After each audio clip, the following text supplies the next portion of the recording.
We in America are immigrants, or the children of immigrants.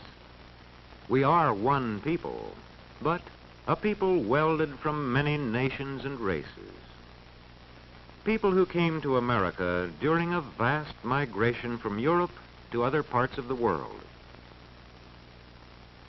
In this migration, millions of Europeans left their homelands to settle in new countries across the seas. Almost 2/3 of them came to the United States.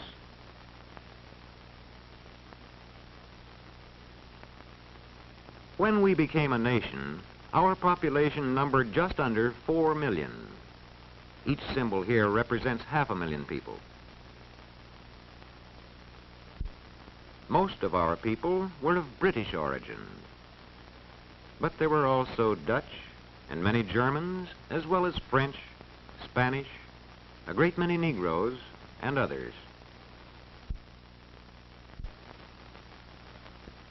The era of the Great Migration from Europe began about 1820.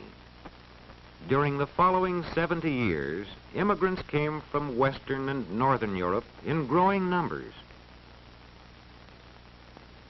The earliest waves brought people from Ireland and Great Britain, from Germany and nearby countries. Later, the Scandinavians joined the migration from the north and west of Europe. Then, in the 80s, from the south and east they came as the migration fever spread deeper into Europe.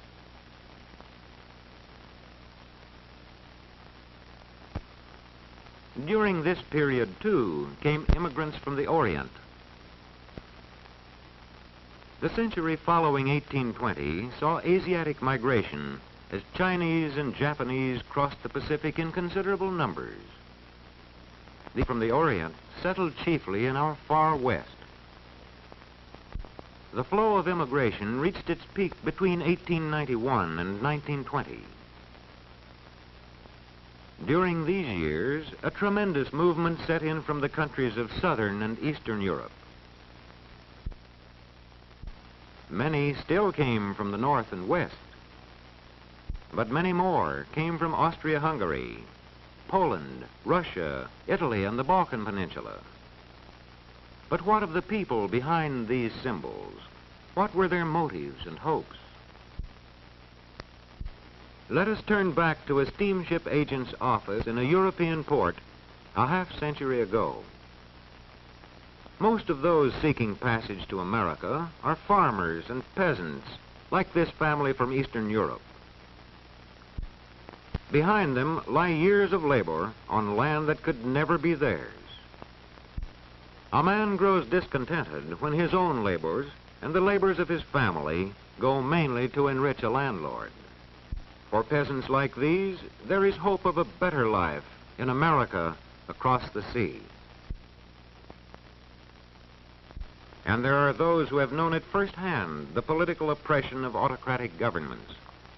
Governments that deal swiftly and ruthlessly with those who dare to champion political liberty and freedom of expression. To the man deprived of civil rights in his native land, America offers the hope of freedom.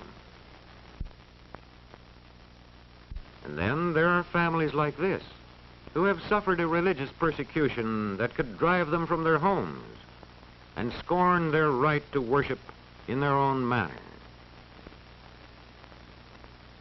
For such as these, there is the promise of religious freedom in immigration to America. These and millions of others like them make up the Great Migration. Millions of every nation and calling, drawn together by their vision of America, a vision of land, opportunity, and freedom. These face the long ocean voyage.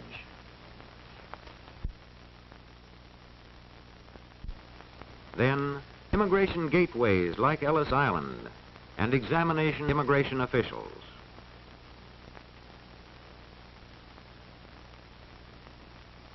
Here, at the turn of the century, almost all Europeans enter freely, except undesirables such as criminals. For all mules, there is a medical examination, to weed out those with serious illnesses and dangerous diseases.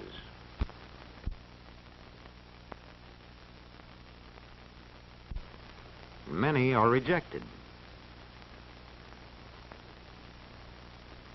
Once in the new land, what lies ahead? These groups of Europeans that before 1890 spread rapidly westward to settle both on the farms and in the cities. By the year 1900, settlements of Germans were scattered widely from east to west. Scandinavians were grouped in the northern Middle West, and the Irish were largely concentrated in the northeast.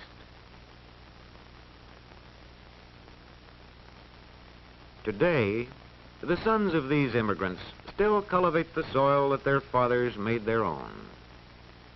And the farming communities and cities founded by these groups are typically American.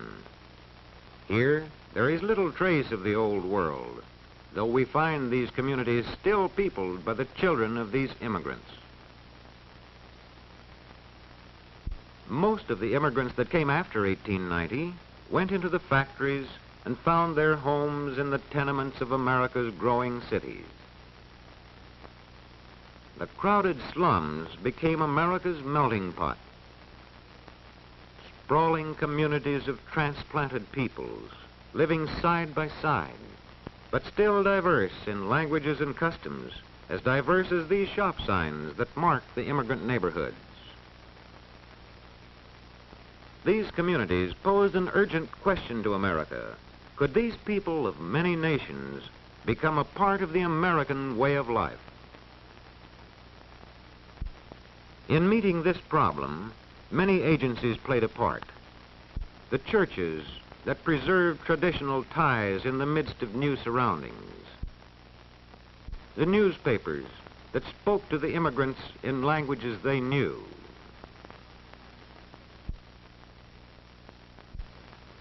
The trade unions that taught them to work together. These and other agencies drew into the larger community the stream of new arrivals. In 1924, a law was passed to restrict immigration from countries outside the Western Hemisphere. By this law, the number to be admitted henceforth was to be in proportion to the national origin of our country's population.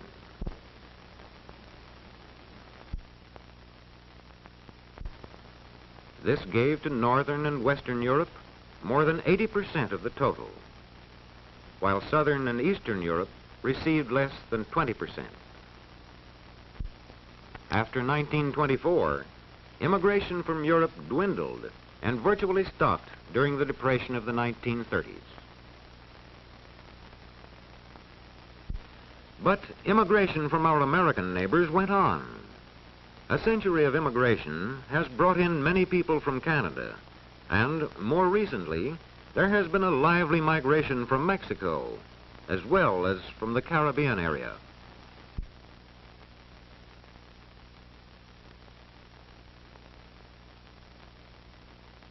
Today, these people of every nation and race have become Americans all, a people still diverse, but sharing common aspirations and drawn together in their common contribution of the skills and talents that have made America a great nation. The school has been a most important influence in the making of Americans. Here, the meaning of our country, its institutions, and its culture reaches the children of every community and race and origin. Here, too, the latest arrivals from abroad, young and old alike, have an opportunity to study the language and history of America. These people are preparing for an important step, admission to citizenship. Here, they come to testify to their fitness to become once and for all a part of the United States of America. Longs the promise of long ago. Send these, the homeless, tempest-tossed, to me. I lift my lamp beside the golden door.